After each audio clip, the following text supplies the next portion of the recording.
Hello sir. సిగ్గు సారా ఉందా? బ్యాంకులు అంటే ఏంటి నీ దృష్టిలో? అంటే ఏ సార్?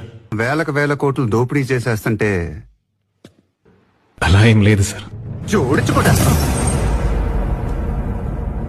బ్యాంకుల మీద నమ్మకం కోల్పోయిన వాళ్ళు కాకడా పెట్టి వెతికినా దొరకరు.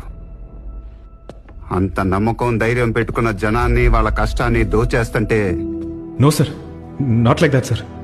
బ్యాంక్ అంటే టెంపుల్, గుడి. పూర్వకాలంలో మనుషులు కష్టపడి సంపాదించిందంతా దోపిడీ దొంగలకు భయపడి సారీ సార్, సారీ ఇళ్లలో కాకుండా గుళ్ళో దాచుకునే వాళ్ళంట. Sir. Sir sorry sir, leave it sir. తన కష్టాన్ని కష్టార్జితాన్ని దేవుడు కాపాడుతాడు. Sorry sir, sorry sir. నాగరికత వచ్చాక గుళ్ళే బ్యాంకులుగా మారే. Sir sorry sir, leave it sir. నేను మాట్లాడుతున్నట్టు నువ్వు ఇచ్చే రియాక్షన్స్ ఏంటి? ఇడియట్.